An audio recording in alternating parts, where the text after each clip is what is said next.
Queen Bilqis, a powerful and wise ruler, embarks on a journey to meet Prophet Suliaman, determined to test his legendary wisdom.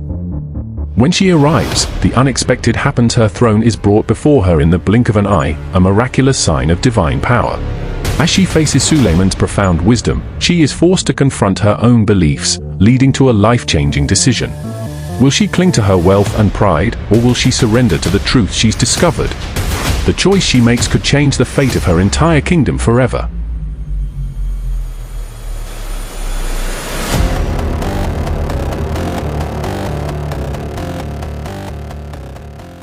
In the land of Sheba, Queen Bilqis ruled with wisdom and strength. Her kingdom was rich, not only in gold and precious stones but in its people's respect and devotion to her leadership. Bilqis was a queen like no other. Her intelligence and power had earned her a place of honor among the greatest rulers of the time. But she was also curious and sought wisdom wherever it could be found. The stories that had reached her ears about a king named Sulaiman, or Solomon, were beyond belief. It was said that this man had been gifted with powers like no other, a king who could speak to animals, control the winds, and command jinn. This fascinated Queen Bilqis, and she decided that she would not just hear about him, she would meet him. She had heard of Sulaiman's wisdom, his wealth, and the incredible powers that Allah had granted him, but she was not one to be easily convinced by mere rumors. She had to test the truth for herself. In the grand palace of Prophet Suliaman, a meeting was taking place. The prophet had gathered his assembly, which included humans, animals, and even jinn.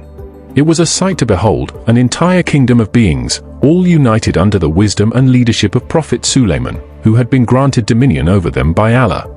He was their ruler, teacher, and protector, a king unlike any the world had seen before. As the assembly sat in respectful silence, Prophet Suliaman addressed them. His voice was calm, yet full of authority. "Who among you can bring me the throne of the Queen of Sheba before she arrives here?" Prophet Suliaman asked.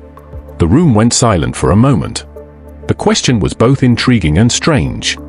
The throne of a queen, how could one bring such a thing across vast distances, in a moment's notice? Then, one of the jinn, known for his immense strength and speed, responded. His name was Ifrit, a powerful jinn who had the ability to move incredibly fast. He stood tall, his voice deep and confident as he spoke.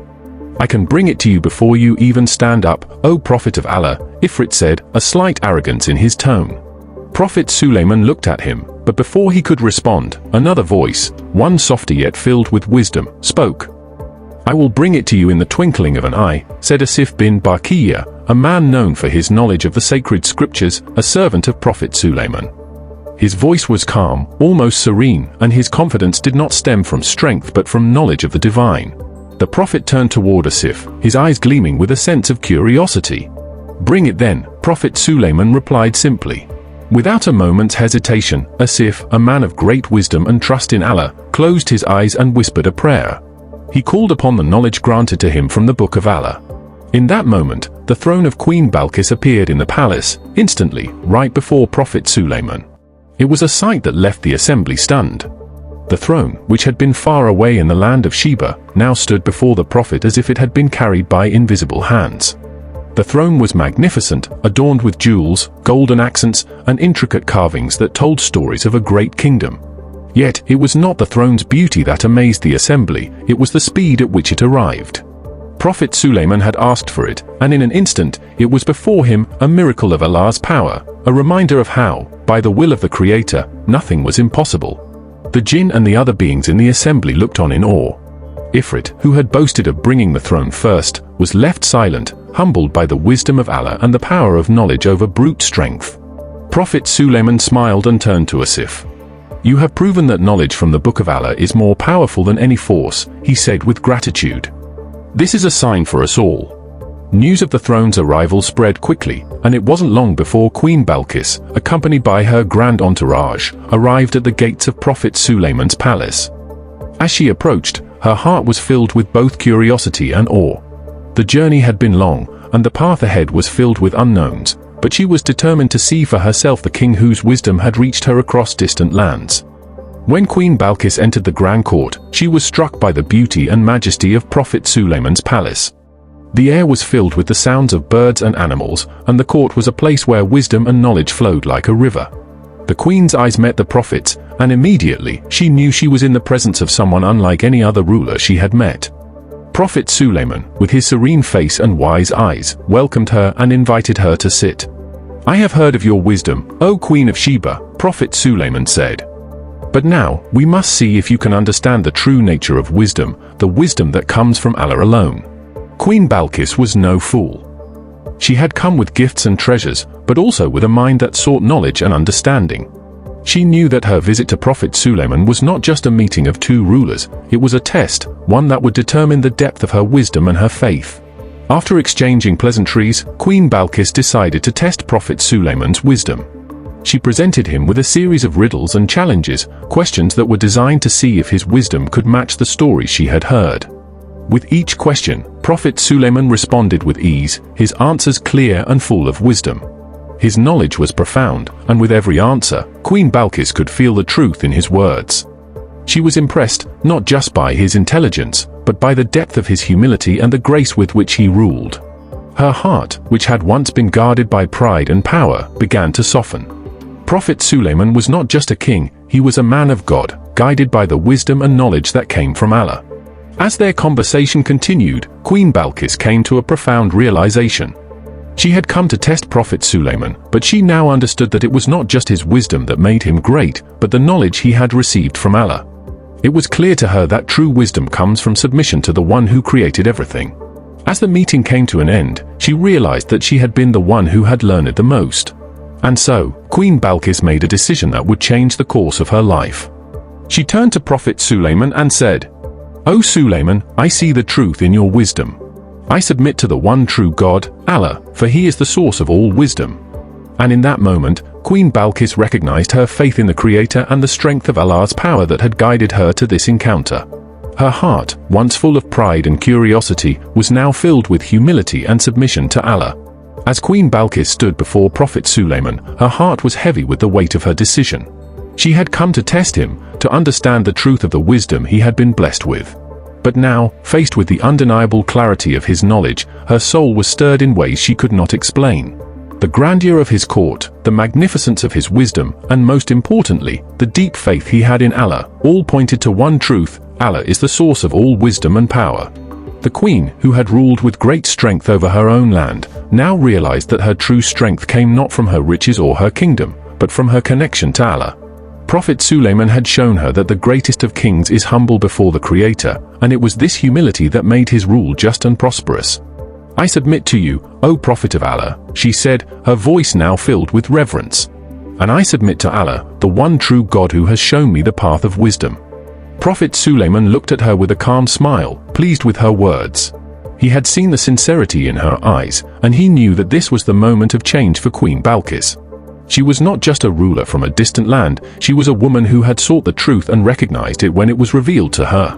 "You have made the right choice, Queen Bilqis," Prophet Suliaman said. "True wisdom comes from submission to Allah. All power and glory belong to him alone." As Queen Bilqis left Prophet Suliaman's court, her heart was filled with a new light. Her kingdom, which had once seemed like the most important thing in her life, was now seen through the lens of Allah's will. She knew that the real purpose of her reign was not to amass wealth or fame, but to lead her people in a way that honored the Creator. As she traveled back to her kingdom, she carried with her the message of faith and humility, knowing that her people would be the next to learn the truth she had discovered. She had seen firsthand how Allah had blessed Prophet Suliaman with wisdom, power, and dominion over all creation. And she knew that if she followed the same path of submission to Allah, she too could lead her people to greatness. Her return to the land of Sheba was marked with a great celebration. The people of Sheba, having heard of her encounter with Prophet Suliaman, eagerly awaited her arrival. They had long respected her, but now they would come to revere her even more, not for her wealth, but for her wisdom and her newfound faith in Allah. Queen Bilqis addressed her people from the throne that had once been a symbol of her worldly power. This time, however, she sat not as a queen seeking recognition, but as a servant of Allah, eager to lead her people in the way of righteousness. "O people of Sheba," she began, her voice steady and full of conviction, "I have seen the truth. True wisdom does not lie in wealth or power, but in submission to the one who created us all. I have learned that our strength lies not in our treasures, but in our faith. From this day forward, we will follow the path of Allah, for he is our guide. Under Queen Bilqis' leadership, the kingdom of Sheba flourished in ways it never had before. Her people, inspired by her humility and faith, began to see the world through a different lens. They understood that their prosperity was not a sign of their own greatness, but a gift from Allah, and they embraced the principles of justice, kindness, and faith in their daily lives. The wealth of Sheba, once seen as a sign of earthly power, was now used to build places of worship, to care for the poor, and to spread the message of Allah's greatness. The people of Sheba grew in both material and spiritual wealth. They knew that by following the teachings of Prophet Suliaman, they would be blessed in all that they did.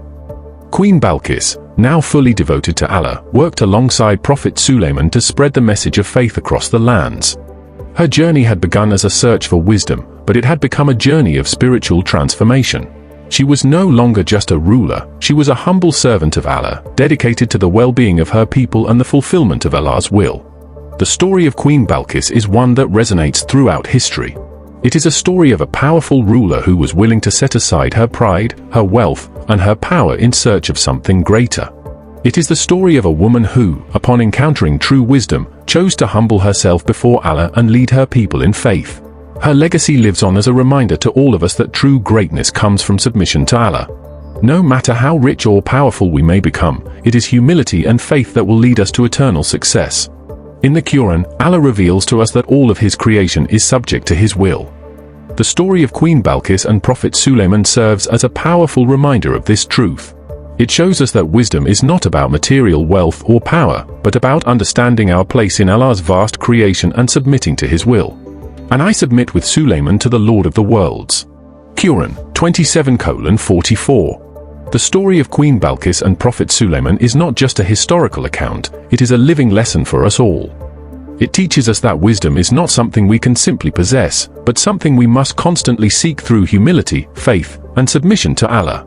It reminds us that true strength does not come from wealth or power, but from recognizing that we are nothing without the guidance of the Creator. As we move forward in our own lives, we must remember the lesson of Queen Bilqis, that wisdom and greatness are found in humbling ourselves before Allah and following His path with sincerity and devotion. When we do this, we too can experience the peace, contentment, and success that come from submission to the One who created us.